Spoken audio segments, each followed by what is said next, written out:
Good evening, everyone. I'm Brett Anthony Johnston, the director of the Michener Center for Writers, and it's my honor to welcome you to the second night of the Flair Symposium hosted by the Harry Ransom Center.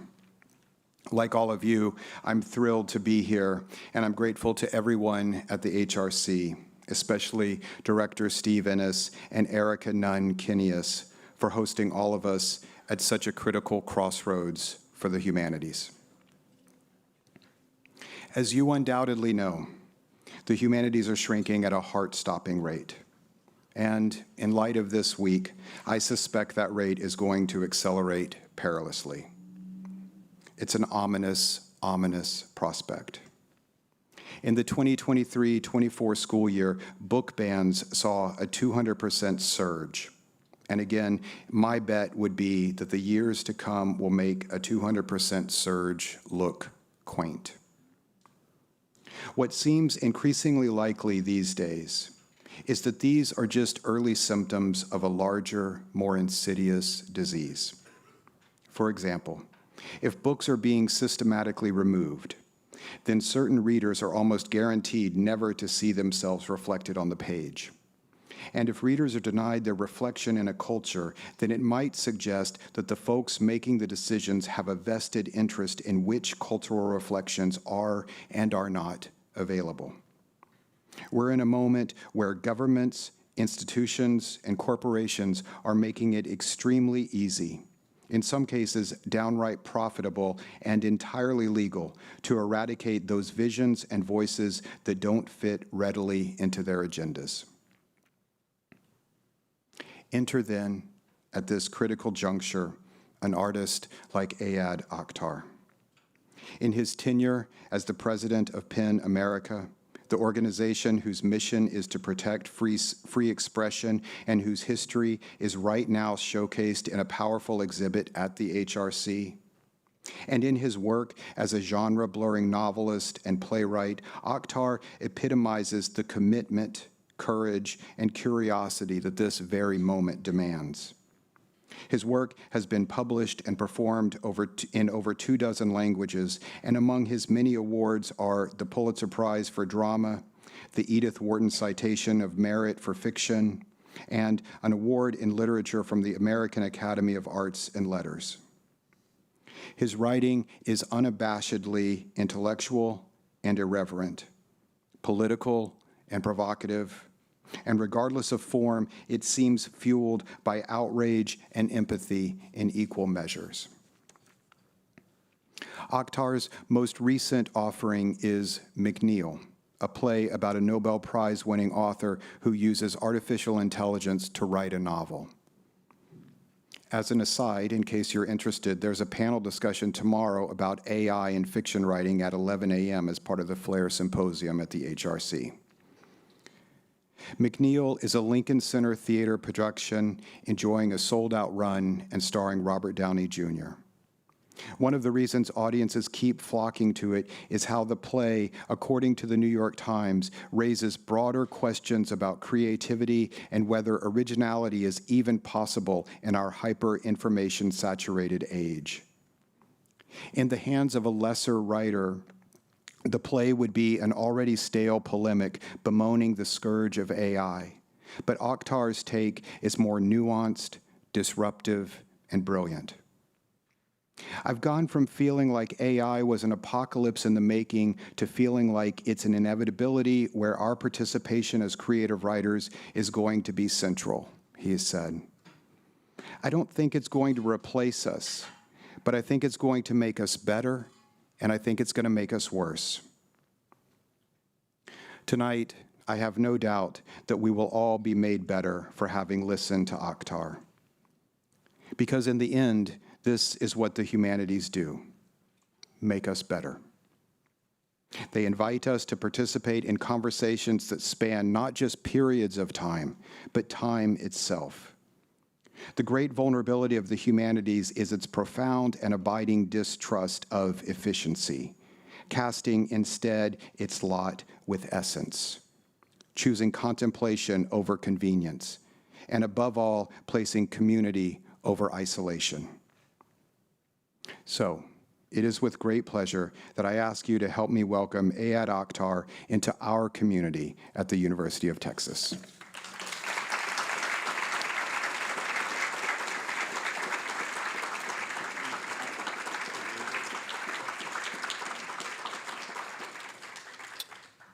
Casting our lot with essence. That's extraordinary. Thank you for that introduction, which I don't deserve, but I can't remember who it was who said my mother would have loved it and my dad wouldn't believe it. So, thank you all for coming. I'm going to read you some remarks for about 35 minutes, and then I'll take questions. I'm sure that there'll be some questions considering the things that I have to share with you all. And I'm just going to read you the title of this talk, I suppose is what it is. And I'm calling it Some Remarks on Literature in the Era of Cognitive Decay. So there is an argument here, so to speak, and there are a series of questions and anecdotes. It's a little bit less driven by a single idea than I might usually in this instance do, but I think there's a reason for it. So thank you for this year's invitation to the symposium and for the opportunity to address you all. The theme for this year's symposium is literature and change. And there's a way we're accustomed to speaking in circles like these, where we, lovers of literature and defenders of the humanities, gather. There are ways we tend to speak about change as it pertains to literature, focusing on its capacity to shape our collective and individual imaginal lives. We search for signs, like the great Percy Shelley, that poets are, in fact, the unacknowledged legislators of our time and indeed of all times. I do technically believe that to be true. But for the purposes of this keynote, let me propose a different reading of our theme, literature and change. I'd like to consider how the advent and domination of our digital technologies is shaping us as individuals and reshaping our societies. And perhaps literature doesn't just change us, but perhaps technology is changing what we think of as literature, or at the very least, its role in our lives. And so I'd like to speak less about how literature can change us and change the world, and more about how the new era of digital cognition might be changing literature for us. Let's start with the obvious headline, something that Brett alluded to, artificial intelligence. The very public arrival of the large language models like ChatGPT has made manifest a latent technology that has been with us for far longer. Automated digital processes have been at the root of so much of our social cognition, in fact, for more than a decade. This technology in various forms has been responsible for the functioning of markets, production and delivery of goods, managing and performing municipal services. And this technology has become coextensive with our personal cognition as well. Our navigation through the world, our communication, our distractions, our memory in its various forms. It's not an exaggeration to say that the tech has become coextensive with the texture of our daily consciousness. Modalities like ChatGPT are really just the first widely available creative interface with a technology that's been with us for a while, that is now mature, and that has, in effect, monetized human consciousness at scale. And while there would be real value in spending the time here walking us all through the granular details of just how this technology has come to colonize our interiority, a genealogy too little taught, too little understood, though it would be of value to go into it at some length and detail, this is not the reason or the theme for which we are gathered. So it'll have to suffice for me to say just this about it.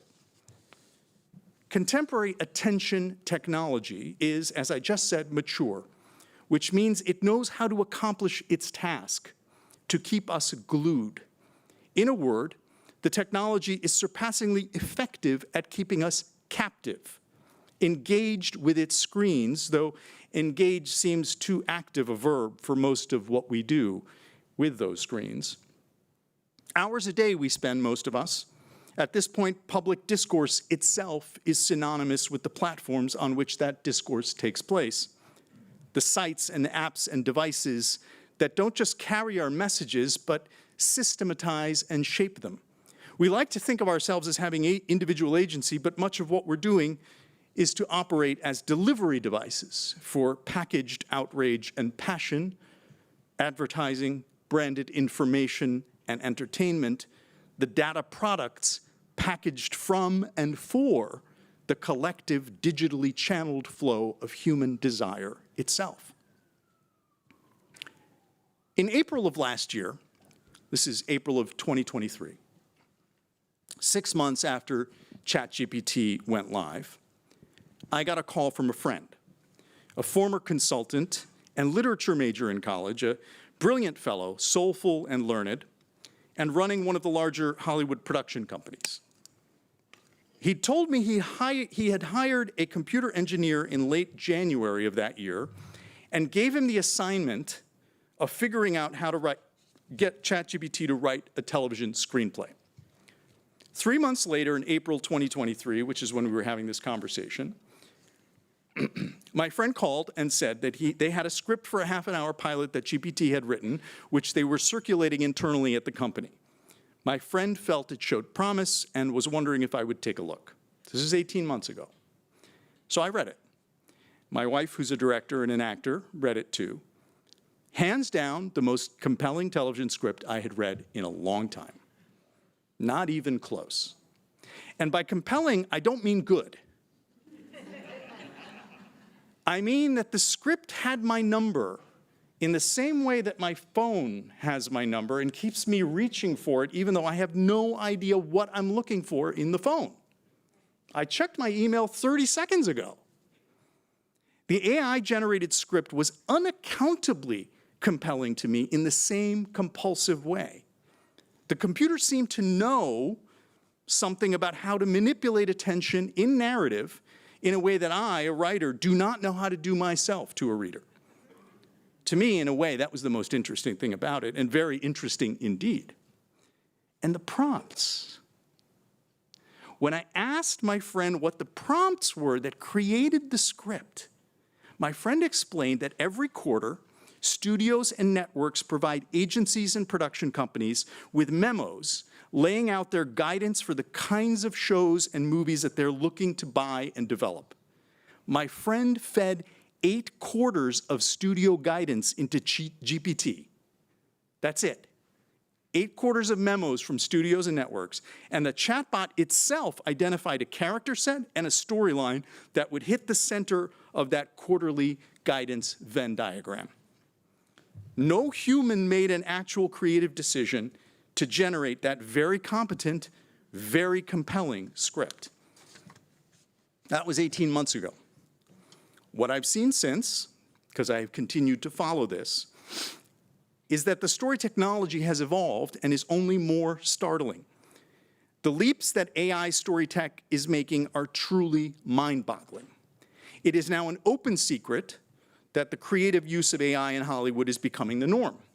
In June of this year, The Hollywood Reporter published an article in which multiple people working in the industry admitted, anonymously of course, that there was widespread use of the new technology from visual effects departments to writers' rooms. Quote, "There are tons of people who are using AI," said one industry veteran, "but they can't admit it publicly because you still need artists for a lot of work and they're going to turn against you. Right now it's a PR problem more than a tech problem." All of this may sound surprising, but it shouldn't. Since well before the pandemic, creative executives in Hollywood have been losing their jobs to executive hires from the tech world.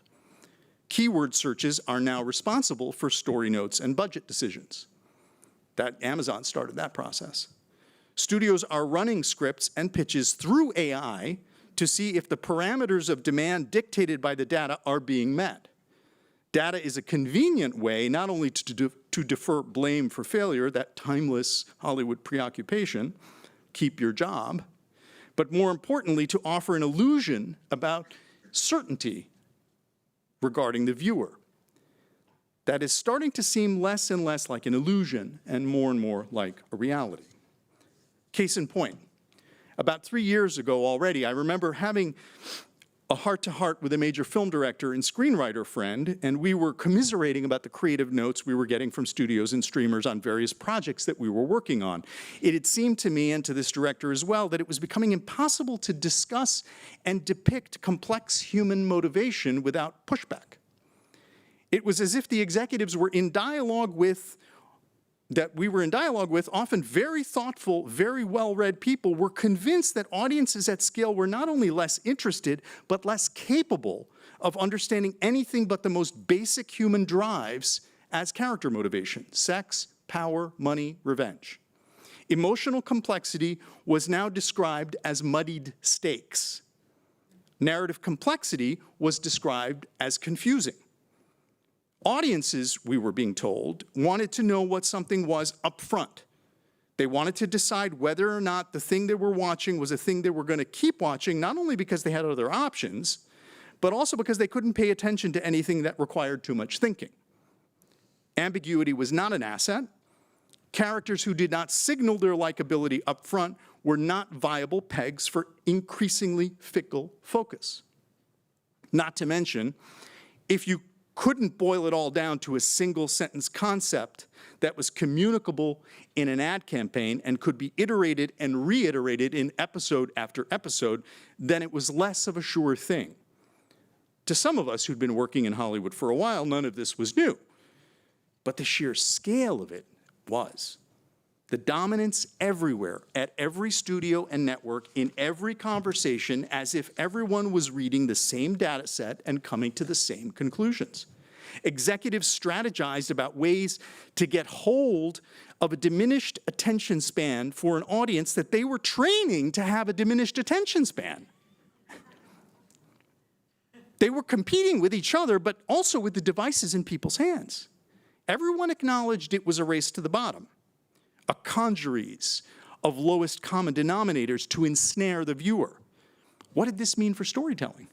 Well, in the words of my director-screenwriter friend, it meant, quote, simpler, brighter, louder, shorter, and yes, mostly dumber. The shallowing of our attention, which has led to the coarsening not only of our politics and public discourse, but which philosophically is also transforming our understanding of human motivation, human alterity. It's changing our experience of complexity. It's making it harder and harder to countenance the unknown, to sit in ambiguity, or even to focus on anything in particular for long periods of time. And of course, all of these qualities are the essential values of literature. Human motivation, alterity, complexity, countenancing the unknown, sitting in ambiguity, and focusing for long periods of time on a particular thing. A recent article in The Atlantic, which I'm sure many of you in this room saw, announced that over the past few years, college teachers of English were increasingly astonished to find that their freshman students hadn't read a book in high school. This was anecdotal, but an increasingly common anecdote, the article suggested. We all know this is happening, that it's not only harder and less likely for younger readers to be reading books, but it's even harder for us to be doing so, even many of us who write them for a living. Contrary to the best intentions of those driving a version of literary culture online and on devices, the results have not been promising. Turns out we are less effective at shaping the technology to our own ends than the technology is in shaping us to its ends. In this context, when we speak of AI, we're really just talking about the shape of the ends that technology is driving. The algorithmic, data aggregating, behavior modification technology that has something like a mind of its own. The goal, of course, is to transform us into predictable economic agents, wallets to be emptied, human vitality as attention transformed into revenue. Could the tech be used in other ways? Certainly. But the social contract that has brought this technology into being is one that was forged on Wall Street and the corporate law office and boardroom. So the shape of the tech and its imprimatur on our lives is clear. We are here to have our attention mined and exploited. What does this mean for literature? For the practice of deep reading, for the slower focus, for the ability to brook and relish contradiction, for the experience of luxuriating in the mysteries and uncertainties and doubts, as Keats once beautifully put it in describing that most sublime of literary qualities, namely negative capability. And honestly, why should any of these things matter? Do they matter? In a world where failure to respond with speed and alacrity, failure to be certain on demand is a liability, what value, if any, is there to the slower, richer, emotionally and intellectually valent thinking of literature? What in literature can make up for the competitive disadvantage of the time it requires, not only to experience it, but also to communicate its riches to someone else? To begin the process of framing a pathway to an answer, not to provide an answer, which is beyond my goal and my pay grade, but to begin thinking toward an answer, I want to quote one of our great literary critics, Vivian Gornick. She writes, "In the end, a writer survives only if there's wisdom in their work. 100 years later, a reader must recognize the emotional patterns as their own, no matter what the social circumstances of the writer was." It's my belief that Gornick is describing something true here, not just one of many equally valid points of view, that what moves us and why we are actually together in this room, what keeps generation upon generation still reading Plato and Chaucer and Shakespeare and George Eliot, is the wisdom Gornick describes, the patterns still resonant across the great expanse of centuries, our patterns of power, of longing, of suffering, of loving, losing, the patterns of our great struggles to understand, to live rightly, to make some sense of evil, to know the good. And so in Gornick's view, and I quote her again, "In the end, a writer survives only if there's wisdom in their work. 100 years later, a reader must recognize the emotional patterns as their own. Wisdom is what makes work great," she says, and which she defines here as a form of recognition. Recognition in Old English, geknowen, from which we derive know or know in our modern tongue. So both Gornick and the etymology both suggest that wisdom is a kind of knowledge that arises from recognition, which is itself a kind of knowing. It seems to me that perhaps the most wide-ranging and baleful development in our collective contemporary life is the new preponderance of a practice derived from digital technology, which treats knowledge and information as synonymous. For while the way to wisdom leads through knowledge, certainly, there is no path to wisdom from information. Let's keep this brief etymological excursion in mind as we consider our changing relationship to knowledge in the dawning era of AI. During rehearsals for my most recent play starring Robert Downey Jr., many of the cast admitted that their kids, or at least their kids' friends, were using AI to do homework. One parent mentioned that the kids at his daughter's very Tony private school had figured out how to disguise the use of AI in homework so that the teachers couldn't use the AI to detect that AI had been used for it. It turned out at some point the teachers caught on that AI wasn't catching the use of AI, but in trying to use it to do so, figured out it was doing a pretty good job at assessing the homework assignments themselves. So the teachers started to use AI to grade the homework that their students are using AI to do.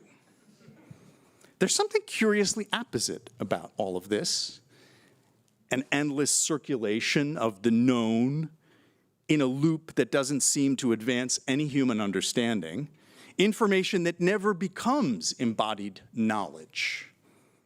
There is no path to it being knowledge. In other words, a vision of pedagogy that is fundamentally about a transaction of data rather than transmission of knowing.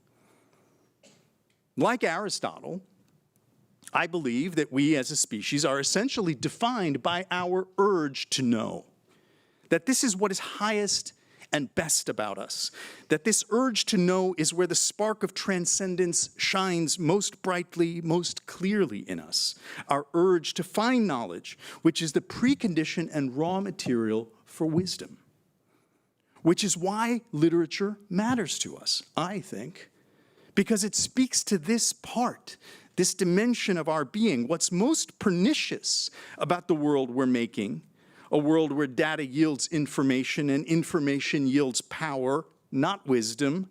What's most pernicious to me about this is that we can be convinced, we can become convinced that wisdom and the spark it feeds are not actually relevant or important.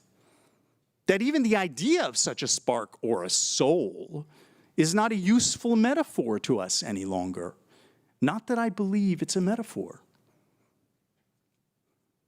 This is the crux of the battle unfolding in universities whose missions have increasingly come to resemble those of real estate trust companies and hedge funds, seeking resources for research and innovating new ways to monetize their research as IP. Are these really institutions of higher learning in the truest sense of that word, learning? I joked at the University of Chicago some months ago to a group of administrators and professors. Socrates was willing to die for his ideas, and universities are not even willing to get sued. The administrative rise and dominance of STEM and the downgrading and disinterest in the humanities is of course connected to all of this. These are responses to a world in which increasingly students use AI to do a homework that teachers can use AI to grade, a world in which education has lost an awareness of its actual human value, and yet talk to recruiters at Goldman Sachs or Google, veritable bastions of applied STEM thinking, and they will tell you that the nimblest minds, the most coveted recruits, are the ones who can actually think, really think. And time and again, they mention graduates in the humanities as having this quality more reliably than any other majors. Once again, as with so many things, Aristotle got there first when he defined genius as the ability to make new connections, the capacity for what I would call far metaphor.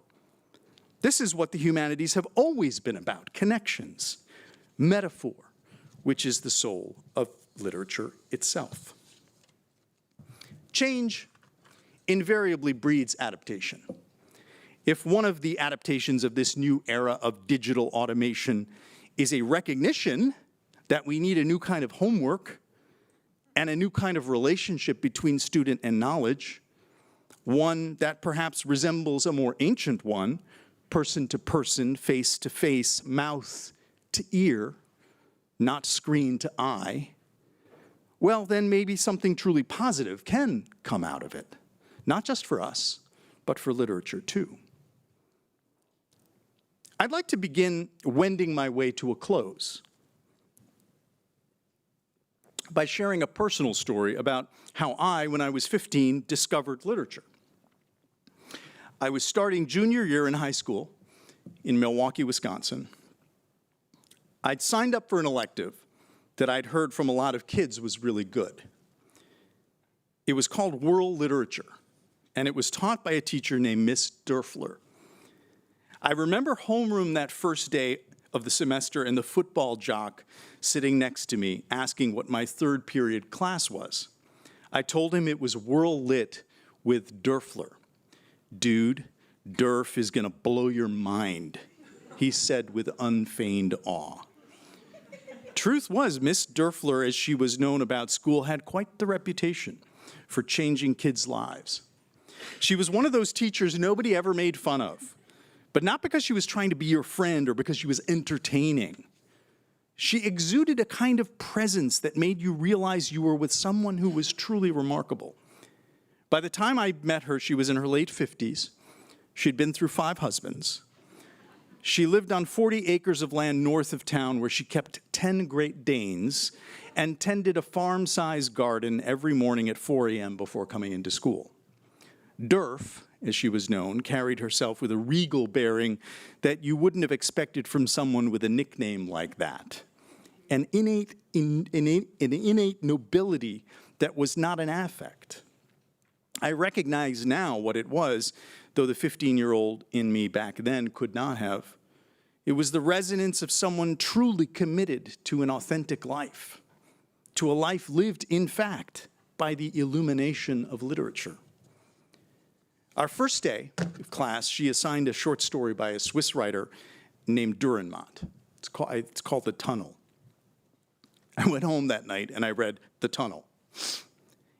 In the story, and this, mind you, by the way, I was first-generation immigrant kid. My parents are doctors. My father, when I decided years later I wanted to become a writer, would chide me for staring at paper all the time. So this is the family I grew up in.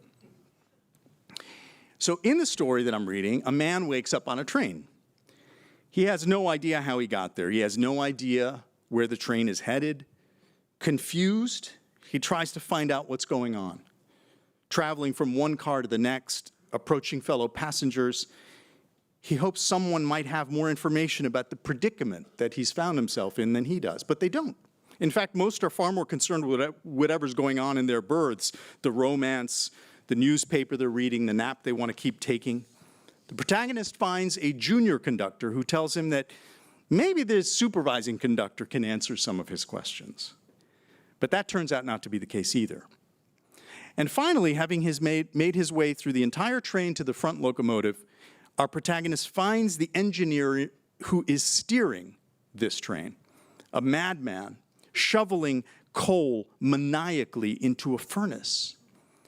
Over the deafening noise, the protagonist shouts his question about, Over the deafening noise, the protagonist shouts his question about where the train is going.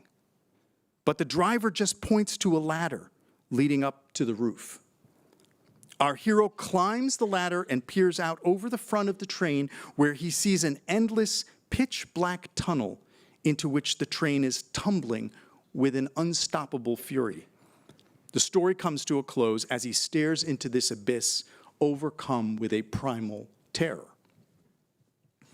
I remember finishing the story that night and thinking, okay, no idea why anyone would write a story like that or why anyone should ever read one.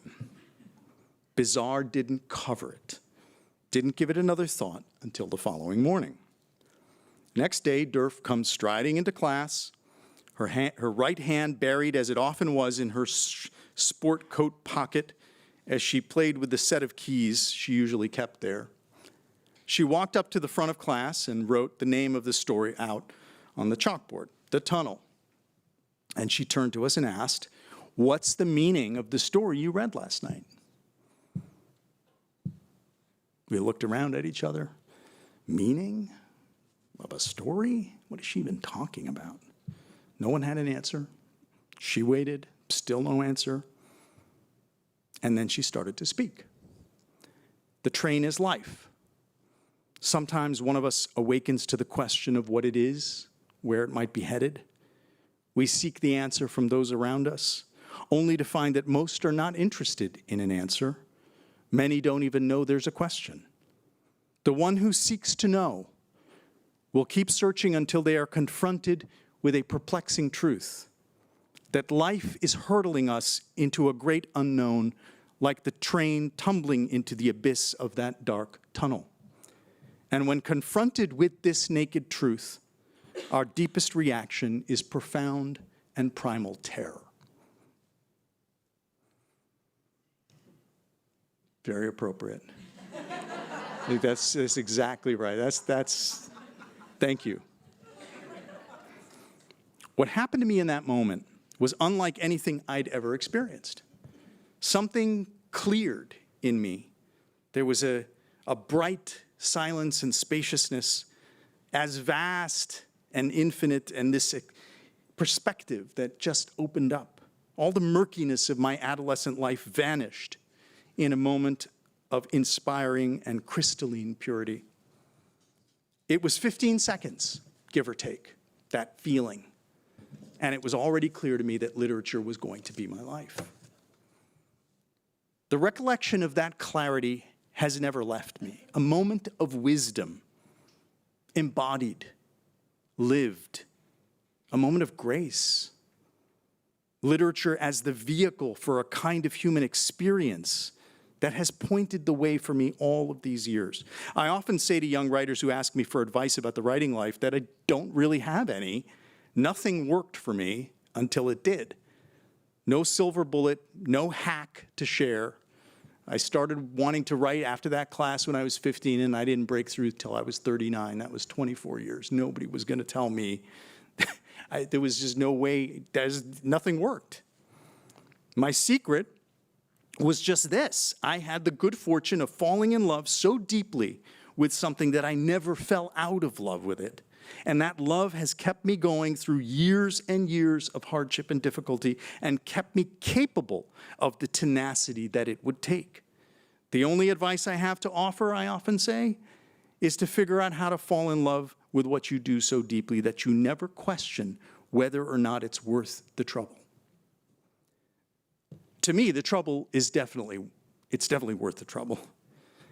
It's worth me putting down my phone, and it's worth me coming here to Austin to inveigh against the regime of distractions, the erosion of our tension and our humanity. It's worth the worry about whether there will be readers in the future, and worth the pain of recognizing that the technology is here to stay, and that there's no question it will be part of the creative process of writing stories in the years to come.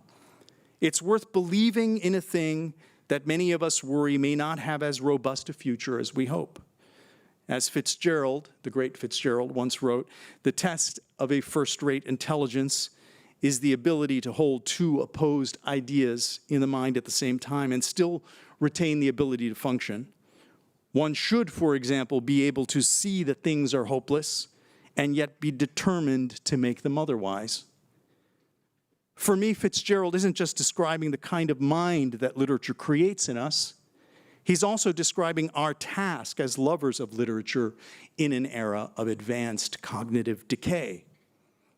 We must face the enormous forces marshaled against what we love most, and we must be determined to make it otherwise. Thank you. I'll take some questions if you have them.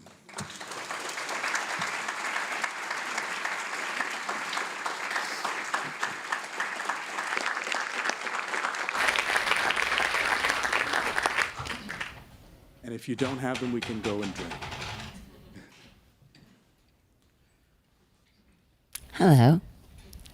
Hi, Lisa. Why is it worth it? Literature. I mean, you said it, but I'm curious more. Like, it moved me to sort of hear you say it's worth dedicating ourselves to this. I've dedicated my whole life to it. Yeah, but emotionally, it doesn't return a lot to us necessarily, and it can be quite difficult. And so I'm curious, actually. I don't have anything to add beyond what I said, which is that to me, literature has been the terrain of my experience of wisdom in this life. Mm-hmm. And that's the argument I'm making. Yeah. I don't need more of a return than that, because it's the most important thing in my life is to know more deeply. And I do believe, I think Aristotle's right. I think it's what defines us as animals, as the kind of animal that we are. He calls us the animal that wants to know. Mm. And I think that is, in many ways, the highest of our pleasures. It's at the root of the dopamine hit that we're getting off of these phones, the brain neurochemistry of novelty that is connected to the neurochemistry of learning. It's all connected. But for me, literature is the delivery device of a kind of knowledge sine qua non. There's nothing compares to my experience of Shakespeare. Right. I read Shakespeare every day.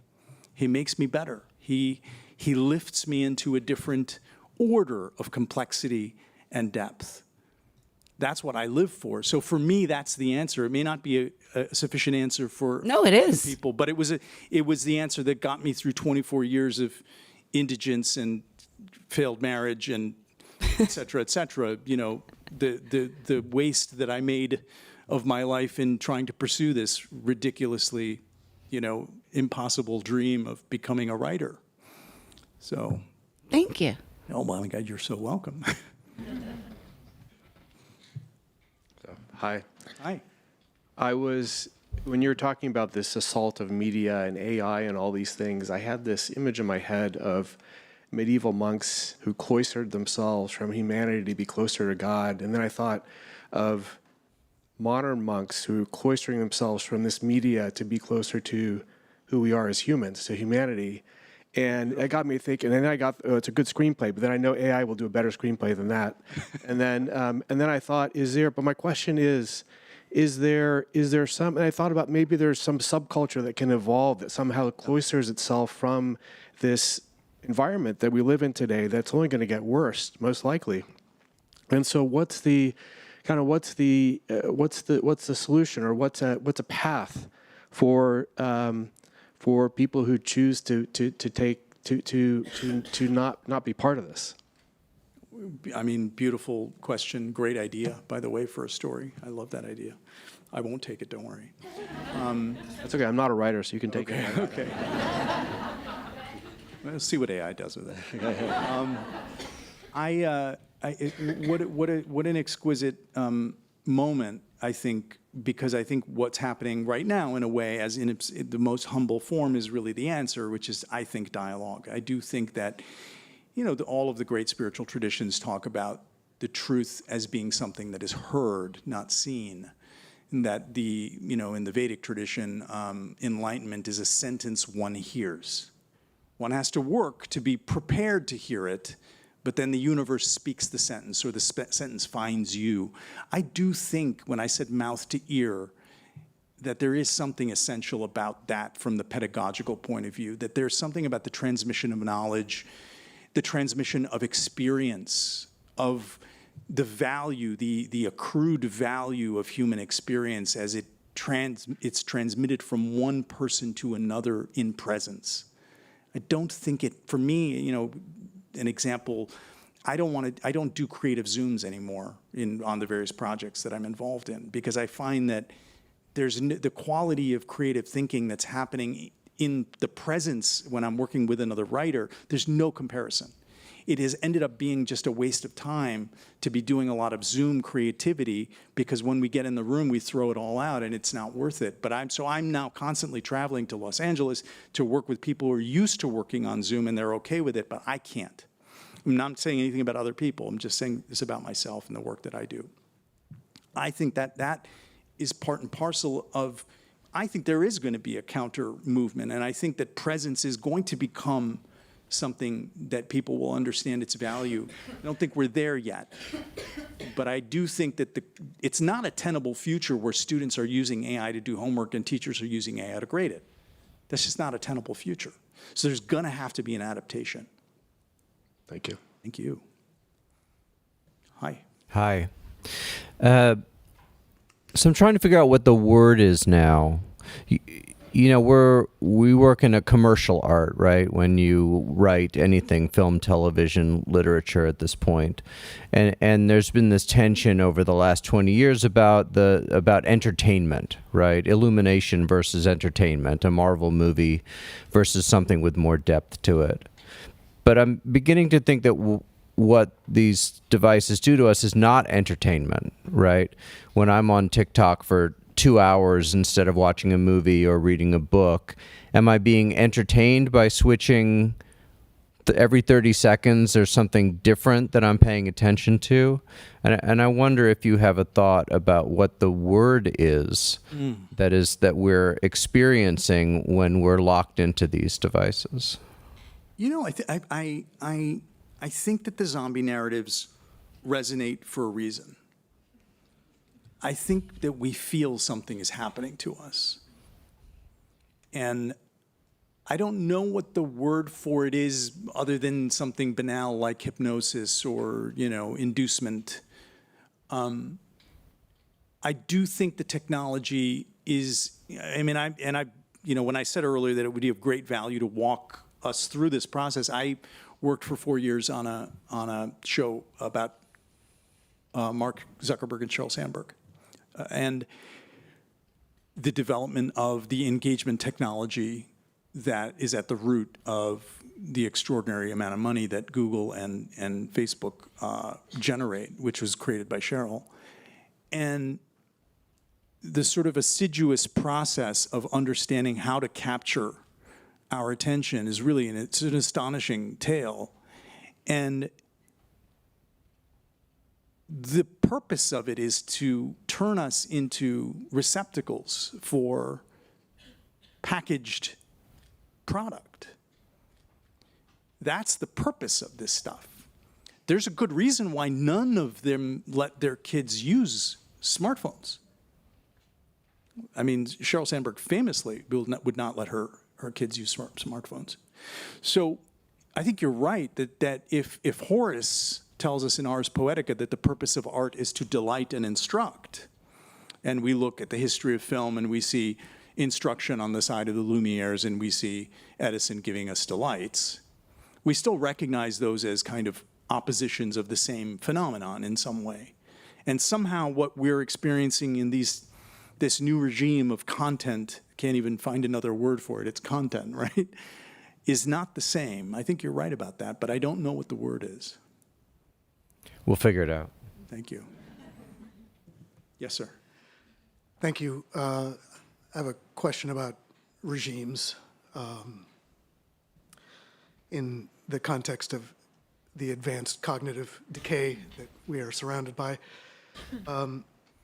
State Senator Brandon Creighton, author of SB 17, the bill which dismantled DEI at public institutions of higher education in the state of Texas, is holding another fishing expedition, by which I mean he's got a hearing on Monday. He's got a hearing on Monday? He's got a hearing on Monday about agenda setting for the Texas legislature, which comes back into session in January, with a mandate to continue and increase their attacks on DEI, on which I can only interpret as an attack on the humanities.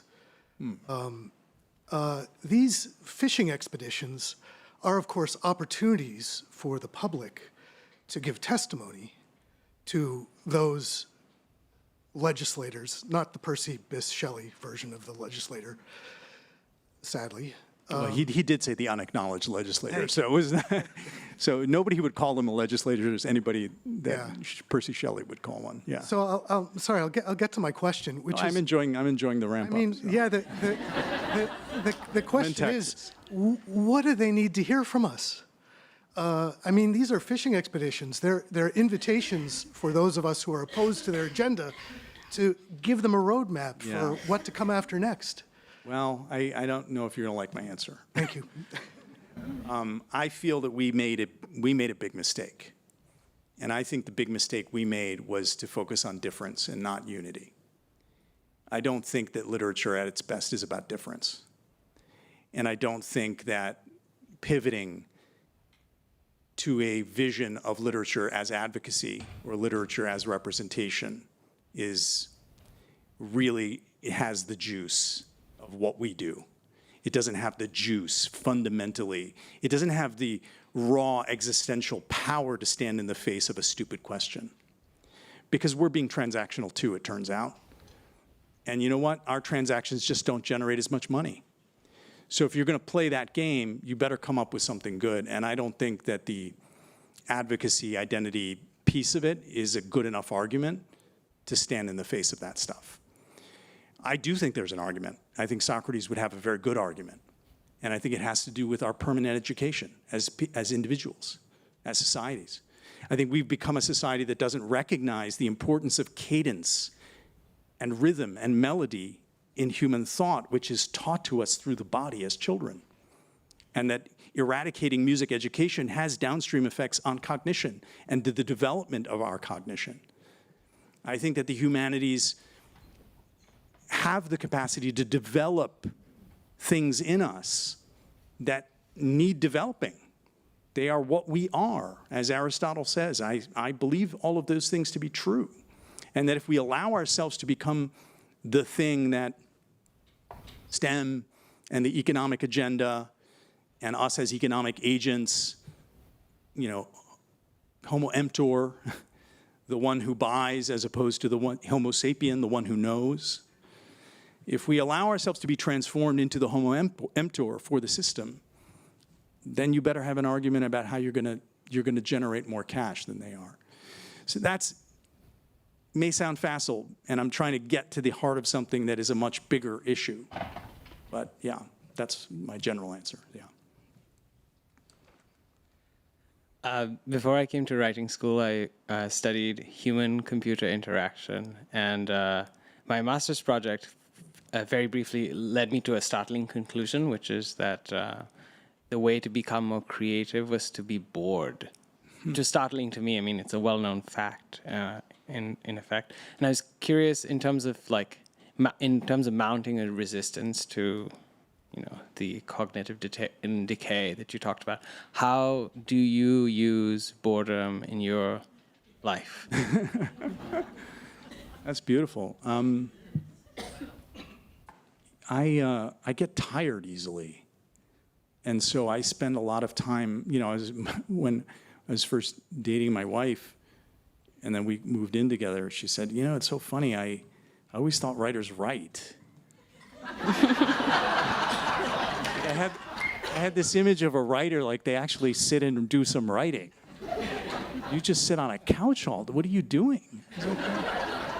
I'm thinking, I'm mulling it over, and then as I'm sure you recognize, it comes out quickly sometimes, that there's so much prep, and the prep is all internal. It's all but you're right, you have to have I remember a high school teacher, not Derfler, but another very inspiring teacher who said that to be creative, you need recreation, because recreation is recreating.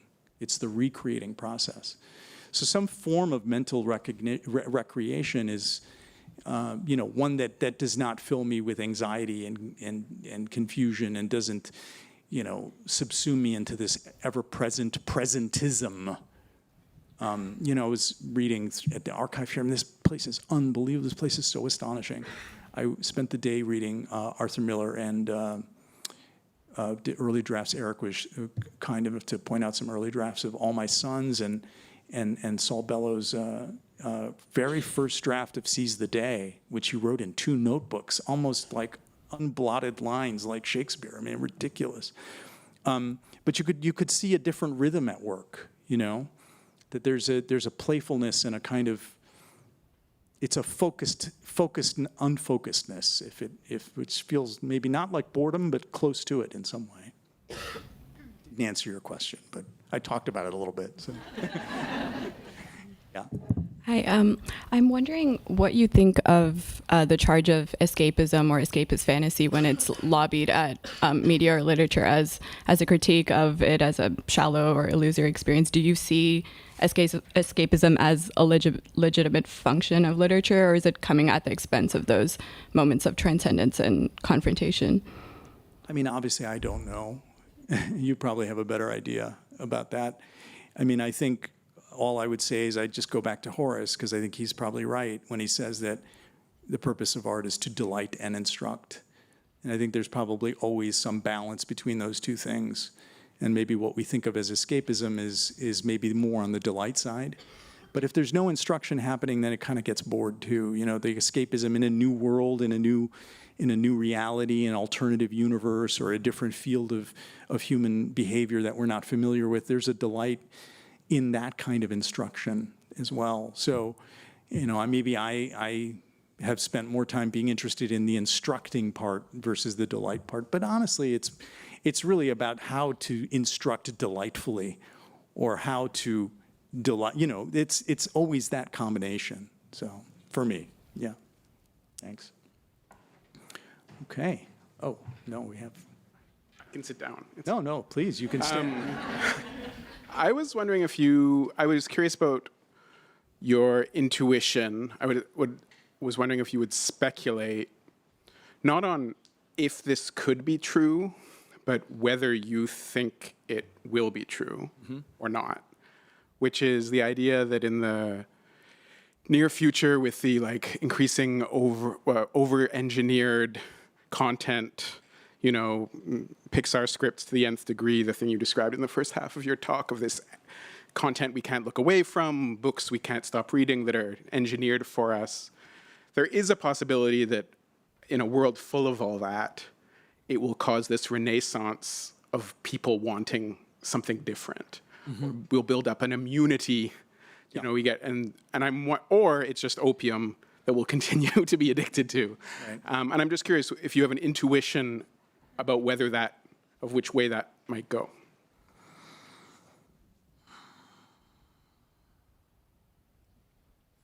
I mean, thank you for that extraordinary question.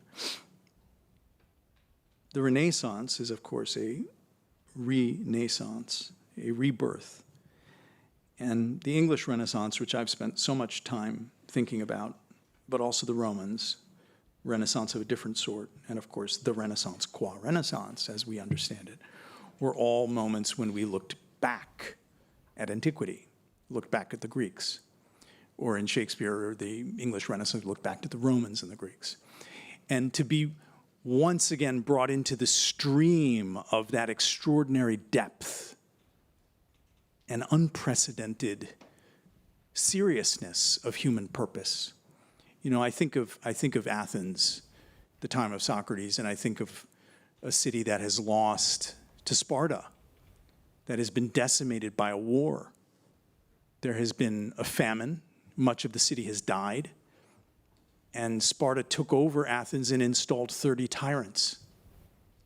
The political system had collapsed. There was no democracy. So it was a tyranny that had been decimated by a pandemic after a war.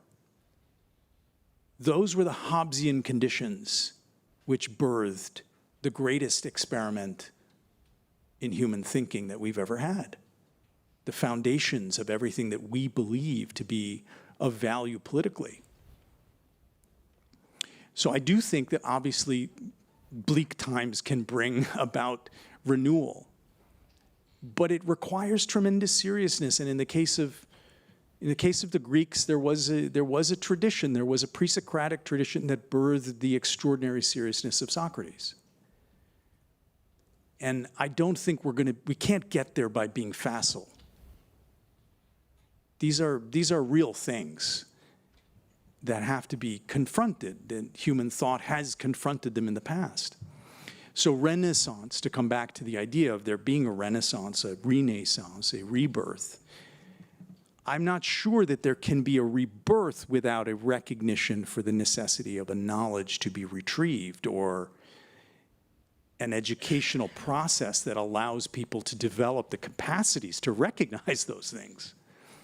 If the technology forecloses our cognitive abilities in some very meaningful way and creates increasingly feudal societies where those who have both mental and educational intellectual resources and those who have money versus those who are labor, wallets, attention, I don't know. I think these are really serious questions, and I hope that we will take them seriously. I think the AI thing is more significant for us than climate change, because climate change we can and can't do things about.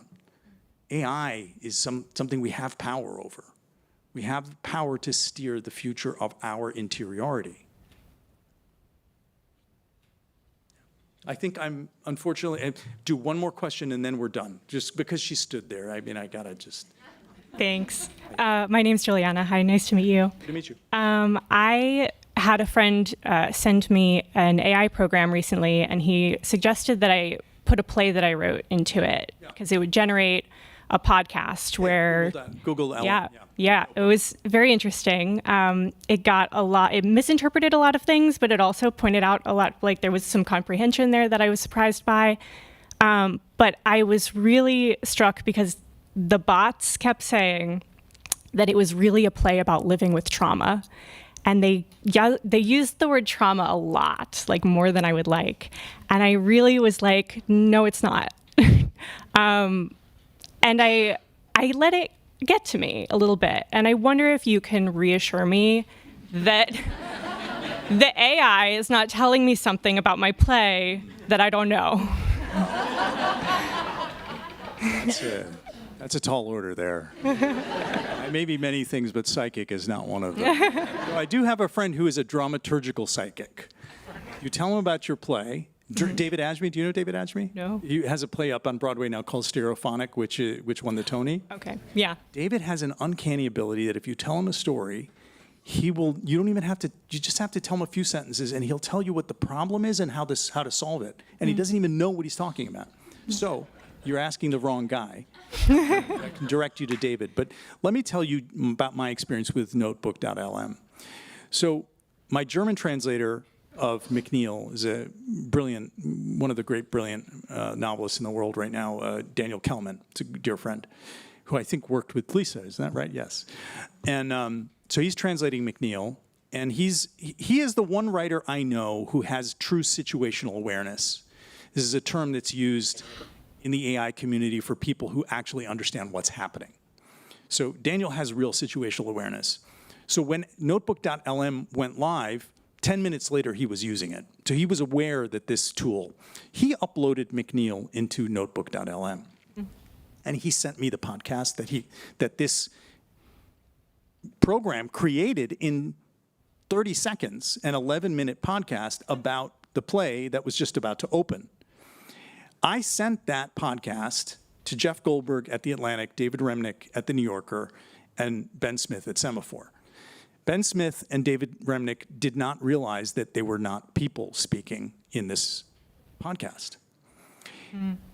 It got most of everything right, but it got the essentials wrong. Yeah. Similar experience. But Yeah. they just created it.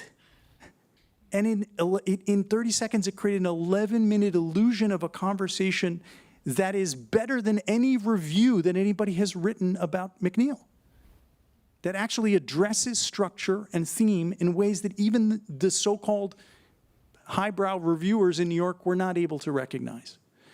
So it's hard to say. I don't know about the trauma thing, but what I will say is it got 80% of what didn't matter correct. And it got 20% of what mattered right. But the ratio is changing so quickly. Last thought I'll leave you with, and then I do have to go because I'm being told that time is up. The post-structuralists had this argument, which I read in college because I read all that critical theory stuff in college. And the post-structuralists had this argument that consciousness and language are the same thing. And I remember as an undergraduate rejecting it outright as a proposition because it seemed to me in my daily experience that there was a pre-verbal, pre-linguistic dimension to my experience. Not everything was about language. It turns out my experiences with the large language models have proven the post-structuralists, I think, mostly right. That 85% of what I do and what I am is pre-existing language. 85% of our society is operating with language and doesn't need someone inhabiting that language in order to continue to function. And so what I'd say is it's always going to get probably 15% wrong. But that 15% you'll get right. Thank you. Yeah.